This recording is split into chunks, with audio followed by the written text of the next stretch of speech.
The Hunger Games, Chapter 27. The anthem booms in my ears, and then I hear Caesar Flickerman greeting the audience. Does he know how crucial it is to get every word right from now on? He must. He will want to help us.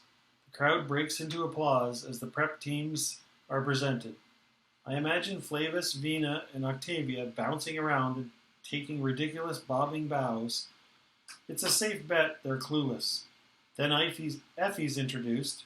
How long she's been waiting for this moment. I hope she's able to enjoy it, because as misguided as Effie can be, she has a very keen instinct about certain things and must at least suspect we're in trouble. Portia and Sina receive huge cheers. Of course, they've been brilliant, had a dazzling debut. I now understand Sina's choice of dress for me for tonight. I'll need to look as girlish and innocent as possible. Haymitch's appearance brings a round of stomping that goes on at least 5 minutes.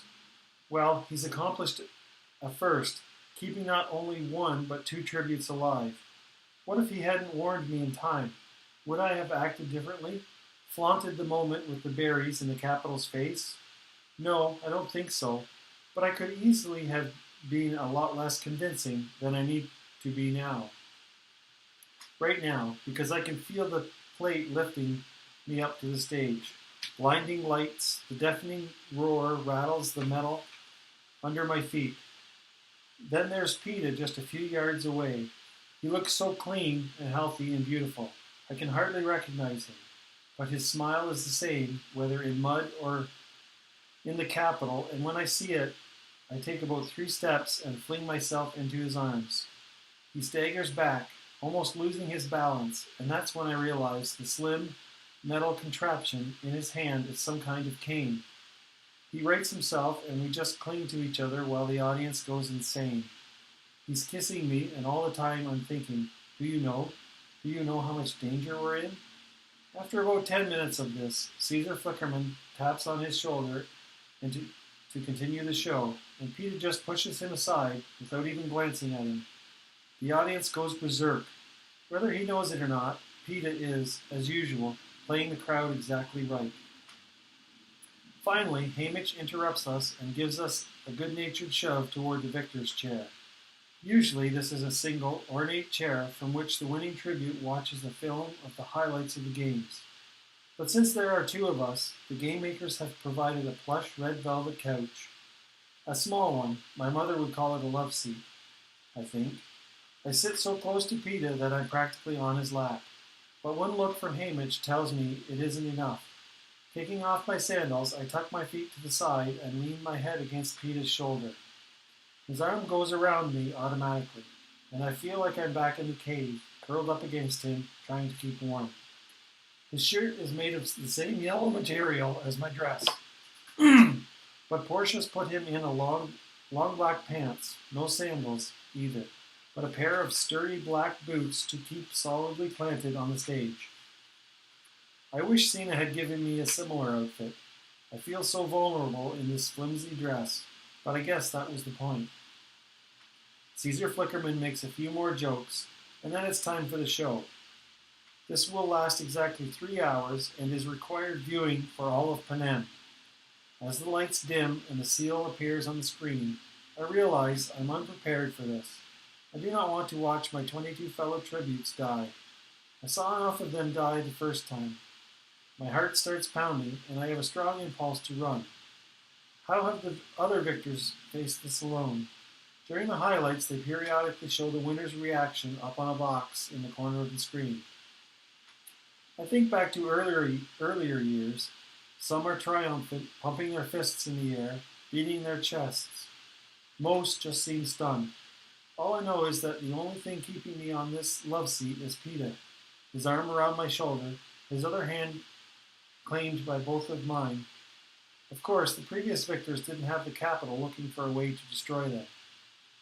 Condensing several weeks into 3 hours is quite a feat, especially when you consider how many cameras were going at once. Whoever puts together the highlights has to choose what sort of story to tell. This year, for the first time, they tell a love story. I know Peter and I won, but a disproportionate amount of time is spent on us, right from the beginning. I'm glad, though, because it supports the whole crazy in love thing that's my defense for defying the Capitol. Plus, it means we won't have as much time to linger over the deaths. The first half hour or so focuses on the pre-arena events, the reaping, the chariot ride through the Capitol, our training scores, and our interviews. This is the sort of upbeat soundtrack playing under it that makes it twice as awful because, of course, almost everyone on screen is dead. Once we're in the arena, there's detailed coverage of the bloodbath, and then the filmmakers basically alternate between shots of tributes dying and shots of us. Mostly PETA, really. There's no question he's carrying this romance thing on his shoulders. Now I see what the audience saw, how he misled the careers about me, stayed awake the entire night under the Tracker Jacker tree, fought Cato to let me escape, and even while he lay in the mud bank, whispered my name in his sleep. I seem heartless in comparison, dodging fireballs, dropping nests, and blowing up supplies, until I go hunting for Rue. They play her death in full, the spearing, my failed rescue attempt, my arrow through the boy from District 1's throat, Rue drawing her last breath in my arms, and the song. I get to sing every note of the song. Something inside me shuts down and I'm too numb to feel anything. It's like watching complete strangers in another Hunger Games. But I do notice they omit the part where I covered her in flowers. Right, because even that smacks of rebellion. Things pick up for me once they've announced 2 tributes from the same district can live, and I shout out Peter's name and then clap my hands over my mouth. If I've seemed indifferent to him earlier, I make up for it now, by finding him, nursing him back to health, going to the feast for the medicine, and being very free with my kisses. Objectively, I can see the Mutt's and Cato's death are as gruesome as ever. But again, I feel it happens to people I've never met. And then comes the moment with the berries. I can hear the audience hushing one another, not wanting to miss anything. A wave of gratitude to the filmmakers sweeps over me when they end not with the announcement of our victory, but with me pounding on the glass door of the hovercraft, screaming Peter's name as they try to revive him. In terms of survival, it's my best moment all night. The anthem's playing yet again, and we rise as President Snow himself takes the stage, followed by a little girl carrying a cushion that holds the crown. There's just one crown, though, and you can hear the crowd's confusion. Whose head will he place it on? Until President Snow gives it a twist and it separates into 2 halves. He places the first around Peter's brow with a smile. He's still smiling when he settles the second on my head, but his eyes, just inches from mine, are as unforgiving as the snake's. That's when I know that even though both of us would have eaten the berries, I am to blame for having the idea. I'm the instigator. I'm the one to be punished. Much bowing and cheering follows. My arm is about to fall off from waving when Caesar Flickerman finally bids the audience good night, reminding them to tune in tomorrow for the final interviews, as if they have a choice. Peter and I are whisked to the President's mansion for a victory banquet, where we have very little time to eat as Capitol officials are particularly generous sponsors elbow one another out of the way as they try to get their picture with us. Face after beating face flashes by, becoming increasingly intoxicated as the evening wears on. Occasionally, I catch a glimpse of Haymitch, which is reassuring, or President Snow, which is terrifying. But I keep laughing and thanking people and smiling as my picture is taken. The one thing I never do is let go of Peter's hand. The sun is just peeking over the horizon when we stagger back to the 12th floor of the training center. I think now I finally get a word alone with Peter, but Haymitch sends him off with Portia to get something fitted for the interview, and personally escorts me to my door. Why can't I talk to him, I ask. Plenty of time for talk when we get home, says Haymitch. Go to bed. You're on air at 2. Despite Haymitch's running interference, I'm determined to see Peter privately. After I toss and turn for a few hours, I slip into the hall. My first thought is to check the roof, but it's empty. Even the city streets far below are deserted after the celebration last night. I go back to bed for a while and then decide to go directly to his room. But when I try to turn the knob, I find my own bedroom door has been locked from the outside. I suspect Hamish initially, but then there's more insidious fear that the Capitol may be monitoring and confining me. I've been unable to escape since the Hunger Games began, but this feels different, much more personal. This feels like I've been in prison for a crime and I am awaiting sentencing. I quickly get back in bed and pretend to sleep until Ify Trinket comes to alert me to the start of another big day. I have about 5 minutes to eat a bowl of hot grain and stew before the prep team descends. All I have to say is, the crowd love you, and it's unnecessary to speak for the next couple of hours. When Cena comes in, he shoos them out and dresses me in a white gauzy dress and pink shoes. Then he personally adjusts my makeup until I seem to radiate a soft, rosy glow. We make idle chit-chat, but I'm afraid to ask him anything of real importance, because after the incident with the door, I can't shake the feeling that I'm being watched constantly. The interview takes place right down the hall in the sitting room. A space has been cleared, and the love seat has been moved in and surrounded by vases of red and pink roses. There are only a handful of cameras to record the event, no live audience at least. Caesar Flickerman gives me a warm hug when I come in. Congratulations, Katniss. How are you faring? Fine. Nervous about the interview, I say. Don't be. We're going to have a fabulous time, he says, giving my cheek a reassuring pat. I'm not good at talking about myself, I say. Nothing you say will be wrong, he says. And I think, oh, Caesar, if only that were true. But actually, President Snow may be arranging some sort of accident for me as we speak. Then Pete is there, looking handsome in red and white, pulling me off to the side. I hardly get to see you. Hamish seems bent on keeping us apart. Hamish is actually bent on keeping us alive, but there are too many ears listening, so I just say, yes, he's gotten very responsible lately. Well, there's just this, and we go home. Then he can't watch us all the time, says Peeta. I feel a sort of shiver run through me, and there is no time to analyze why, because they're ready for us.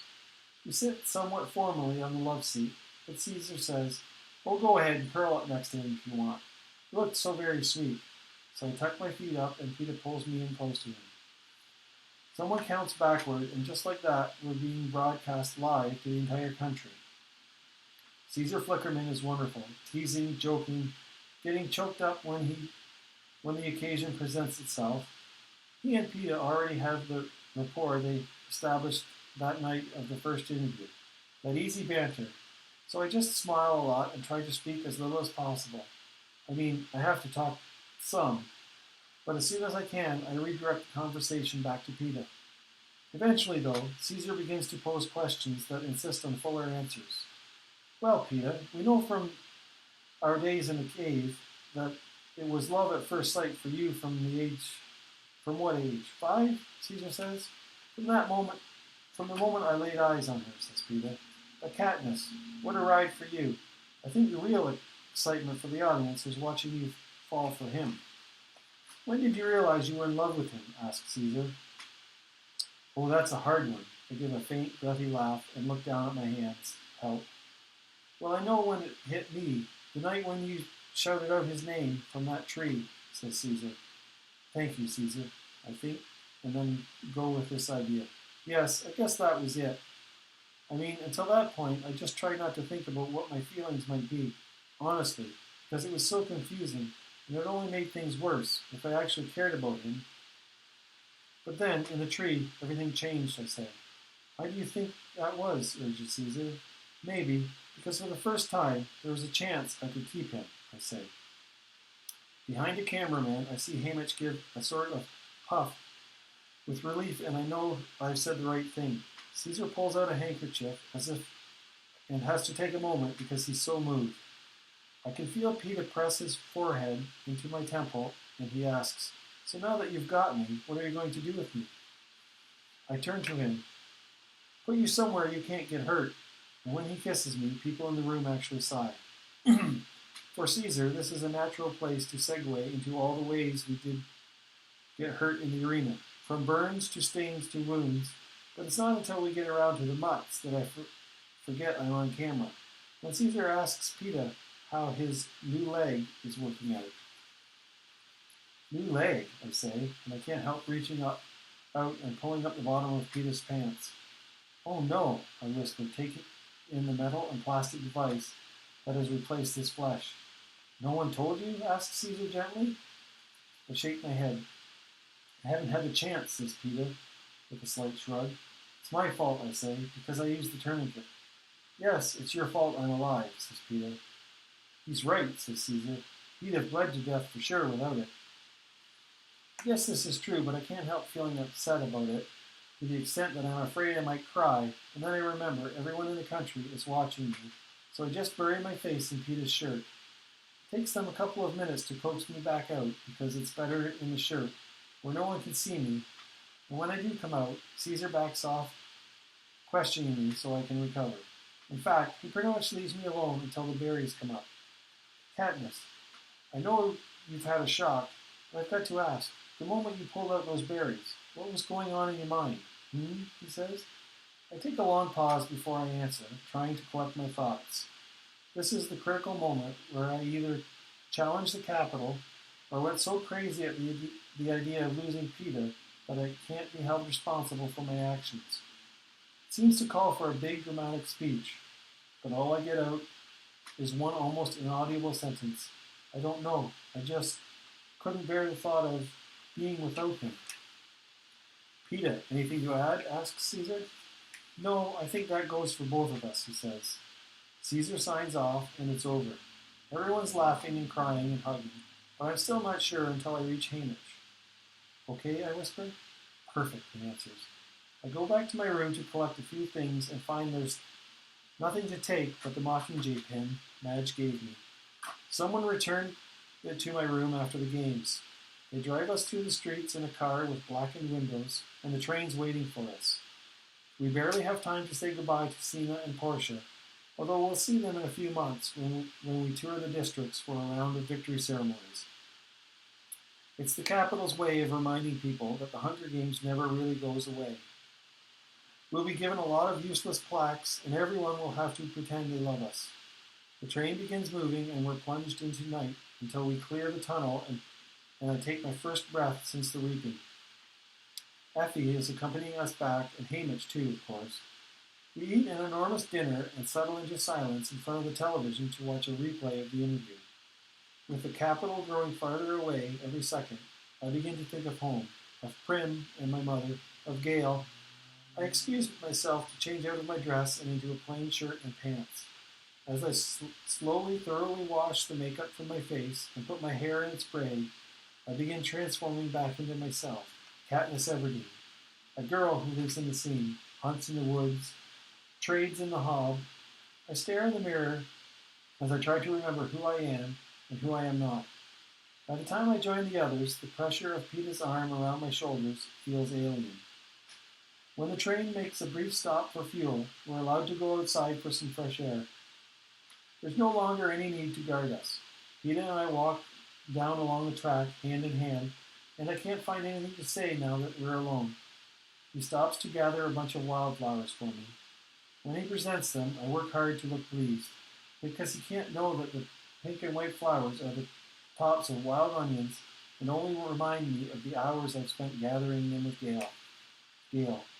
The idea of seeing Gale in a matter of hours makes my stomach turn. But why?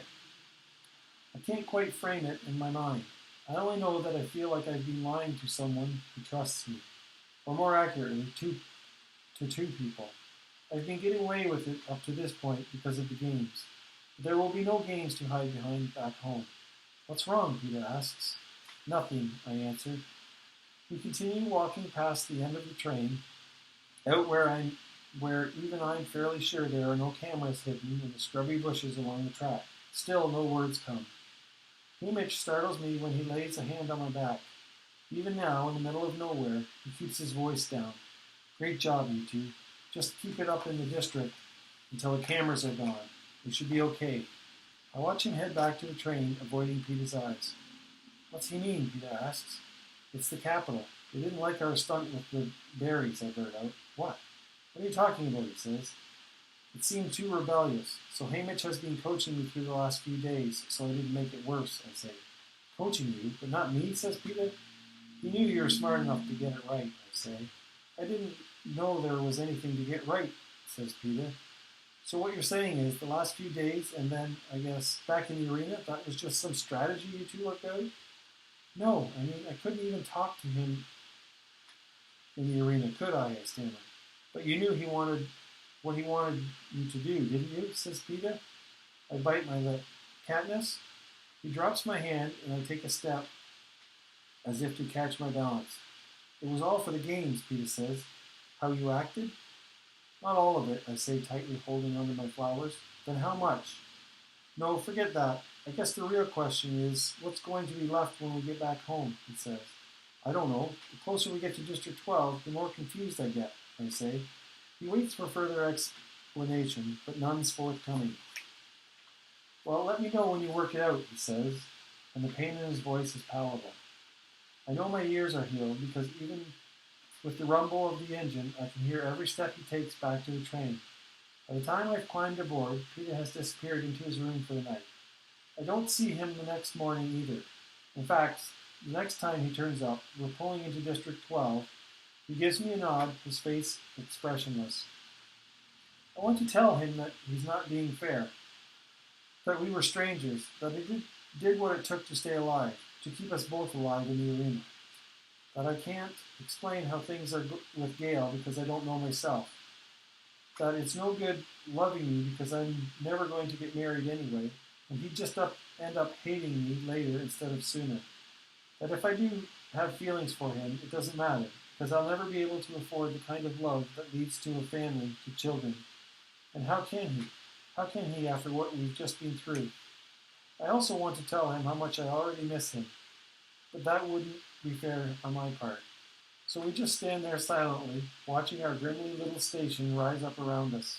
Through the window, I can see the platforms thick with cameras. Everyone will be eagerly watching our homecoming. Out of the corner of my eye, I see Peter extend his hand. I look at him, unsure. One more time, for the audience, he says. His voice isn't angry, it's hollow, which is worse. Already the boy with the bread is slipping away from me. I take his hand, holding on tightly, preparing for the cameras and dreading the moment when I will finally have to let go. The end.